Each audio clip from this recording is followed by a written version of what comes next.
Sebentar lagi tu dah nak habis puasa dan masuk hari raya. Dan saudara tahu kan, kalau dah masuk hari raya, lepas hari raya tu biasanya ada musim. Tahu kan musim apa? Betul, musim nikah kahwin. Nah, di Lingga ada satu tradisi yang namanya tepuk tepung tawar. Salah satu prosesi adat yang ada di dalam nikah kahwin. Mungkin kita sendiri sering dengar namanya tepuk tepung tawar. Tapi sebenarnya tepuk tepung tawar ni tak boleh kita laksanakan sesembarang je. Mungkin kita tak tahu apa makna sebenarnya, macam mana cara pelaksanaannya dan urutan-urutan yang tepat. Nah, kalau saudara nak tahu macam mana, yuk kita sama-sama tanya dengan Pak Ucuar. Pak Ucuar ni dia salah satu tokoh masyarakat di Lingga yang faham akan adat istiadat, budaya, bahkan sejarah. Nah, kali ni kita akan tanya dengan Pak Ucu, apa itu tepuk tepung tawar? Sebenarnya tepuk tepung tawar adalah prosesi bentuk rasa kesyukuran dan keselamatan bagi orang yang melaksanakan prosesi tepuk tepung tawar, baik itu pengantin atau raja dan ratu sehari maupun kepada para pemimpin atau orang yang dianggap mempunyai pengaruh, baik itu dari ketika balik haji atau anak-anak yang berkhatam Al-Quran. Tapi yang kita laksanakan tadi, kerana kelengkapannya meliputi telur, inai, itu biasa dilakukan untuk raja sehari maupun ratu sehari, iaitu pengantin. Sedangkan untuk anak berkhatam Al-Quran, untuk para pemimpin negeri atau orang-orang yang layak ditepuk tepung tawar, itu dia tidak menggunakan telur maupun inai. Itulah sekedar perbezaan antara pengantin dengan orang seperti berkhatam Al-Quran dan pemimpin negeri. Adapun dalam nikah kahwin atau perkahwinan, ada dua yang dilakukan di dalam bertepuk tepung tawar. Pertama adalah satu kali naik. Satu kali naik adalah di mana baik itu ratu maupun raja sehari disandingkan secara bersamaan, namun di dalam menepuk, lelaki tetap menepuk lelaki dan dia tidak diperbolehkan menepuk daripada pengantin perempuan. Begitu juga setelah penepuk pengantin laki-laki, penepuk daripada pengantin perempuan, dia hanya diperbolehkan menepuk yang perempuan saja dan dia tidak dibolehkan untuk menepuk yang laki-laki. Akan tetapi kalau dua kali naik, iaitu hari bersanding dan bersatu dilaksanakan pada hari besoknya, maka dia dinaikkan pengantinnya adalah satu-satu. Terlebih dahulu adalah pengantin atau raja sehari laki-laki, maka penepuknya adalah laki-laki dan dalam hitungan ganjil, maksudnya adalah paling sedikit adalah satu orang, 3, 5, 7. Begitu juga sebaliknya setelah didudukkan atau selesai prosesi menepuk terhadap pengantin laki-laki, maka dilanjutkan dengan menaikkan ratu sehari atau pengantin perempuan untuk didudukkan di peti rakna, dilakukan untuk ditepuk. Dan begitu juga dalam hitungan tadi jumlah yang ganjil seperti 1, 3, 5, 7. Kemudian sesudah daripada itu, baik itu dia satu kali naik maupun dua kali naik, maka diakhiri dengan pembacaan doa selamat, minta tadi bagaimana rasa kesyukuran dan keselamatan kepada Allah Subhanahu wa taala. Pertama, ketika kita baik itu satu kali naik maupun dua kali naik dalam prosesi tepuk tepung tawar, pertama ketika kita dipersilakan atau diminta untuk menepuk, terlebih dahulu kita bersalaman kepada tetamu atau majlis-majlis yang ada di sekitar kita. Kemudian kita pergi ke depan mengucapkan salam dengan tadi mengangkat tangan di dada dan memberi salam kepada pengantin maupun pemimpin negeri maupun anak yang berkhatam Al-Quran. Kemudian kita membalikkan badan, kita juga memberi salam kepada majlis. Lalu kita mengambil embat-embat. Embat-embat itu adalah tempat di mana kita meletakkan air mawar dengan minyak non-alkohol.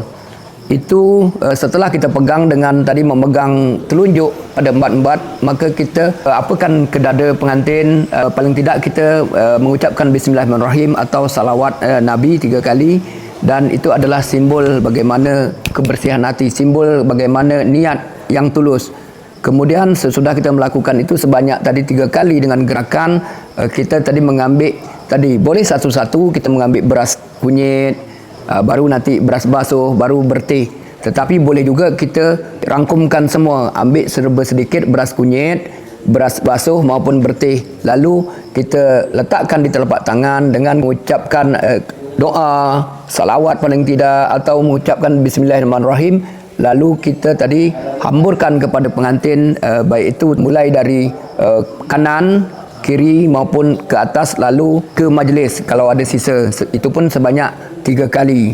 Itu melambangkan keberkahan, kemuliaan kepada orang yang kita taburkan berasnya. Selanjutnya kita mengambil perenjis dan air langi dengan kita mengaduk supaya ada kesebatian sebagai simbol tadi kesejukan. Maka kita renjis. Paling tidak kita tetap membaca, mendahulukan dengan bismillahirrahmanirrahim, dimulai dengan kening. Kening itu adalah sebanyak 3 kali dengan memegang seperti ini. Ini yang menepuk pada perenjis. Itu melambangkan rasa kita dalam bertindak dan sebagainya hendaklah mengedepankan akal fikiran. Sebanyak 3 kali dengan mengucapkan dalam hati bismillahirrahmanirrahim.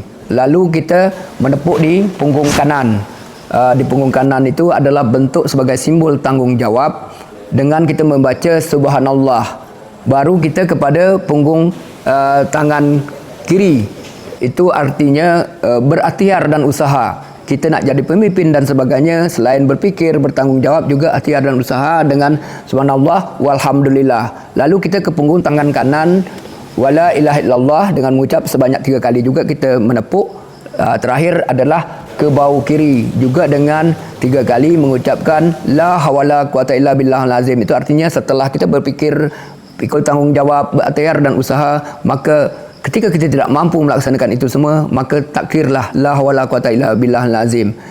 Itu adalah tata cara menepuk seperti lam alif, seperti huruf lam. Selanjutnya sesudah itu, kalau untuk pengantin kita menggunakan telur, maka kita mengambil telur, mengalinkan mulai dari kening ke bibir dengan memutar berlawanan arah jarum jam, iaitu seperti orang tawaf sebanyak 3 kali. 3 kali itu melambangkan bahawa orang Melayu juga sangat penting waris. Waris itu artinya keturunan.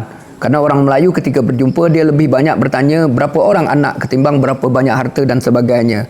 Selanjutnya, kalau untuk pengantin selain telur tadi, dia juga menggunakan inai. Inai yang sudah tersedia di tempatnya, maka Mak Inang mengembalikan tangan yang ada di bantal sesuari dengan tadi menelentangkan telapak tangan, maka diambil inai, dicoletlah bermula pada tangan kanan sebanyak 3 kali, kiri 3 kali, lalu Mak Inang membersihkan.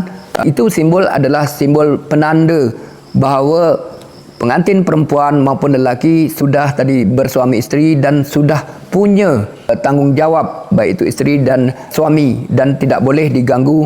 Selanjutnya, bagi anak-anak yang berkhatam Al-Quran, bagi para pemimpin negeri, dari dalam tepung tawa, dia tidak menggunakan telur dan inai.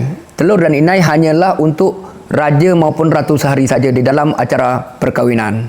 Sesudah itu, sudah telur, inai dan sebagainya, untuk pengantin biasanya kita menyediakan sebagai ucapan terima kasih, iaitu berkat kepada orang yang menepuk. Lalu kemudian sudah selesai semua, maka dipintalah satu orang untuk membaca doa selamat terhadap baik itu pengantin maupun anak yang berkhatam maupun kepada pemimpin negeri yang ingin kita sambut dengan tepuk tembung tawa, untuk tadi mendapatkan keberkahan, rasa syukur dan keselamatan dari Allah Subhanahu Wa Taala.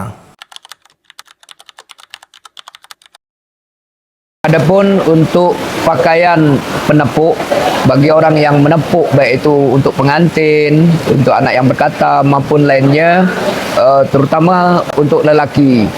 Untuk penepuk lelaki, dia menggunakan baju kurung, baik itu teluk belanga maupun cekak mensang dengan tadi bersongkok atau bertanjak dan sebagainya. Juga boleh menggunakan kain samping atau kain dagang. Dia tetap menggunakan kain dagang atau kain samping. Dan boleh juga untuk lelaki sekaligus tadi pembaca doa dan sebagainya menggunakan jubah. Namun untuk perempuan, dia menggunakan baju kurung perempuan maupun kebaya labu dengan bertutup kepala ketika dia menggunakan tudung manto, dan ketika dia punya tudung manto, ingin bertudung manto, maka diperbolehkan untuk memakai atau menggunakan tudung manto bagi perempuan dengan menggunakan kain di samping atau kain dagang atau kain samping yang ada diikat di pinggang. Itulah untuk perempuan. Jadi baik lelaki maupun perempuan, dia menggunakan bagaimana kaedah untuk orang yang sebagai penempuk daripada di dalam acara prosesi tepuk tepung tawar. Perlu kita ketahui juga bahawa tepuk tepung tawar ini bukanlah sekedar rasa syukur, bentuk keselamatan kepada Allah SWT, tetapi ini merupakan tradisi turun-temurun yang masih abadi, masih kekal di Lingga Bunda Tanah Melayu ini, karena merupakan warisan budaya tak benda dari Kabupaten Lingga, Provinsi Kepulauan Riau, Indonesia. Jadi perlulah kita untuk bersama-sama melestarikan dan mengekalkan agar tradisi tepuk tepung tawar ini tetap melekat di hati khususnya masyarakat Melayu yang berada di Kabupaten Lingga dan umumnya kepada orang-orang Melayu yang tadi melaksanakan tepuk tepung tawar.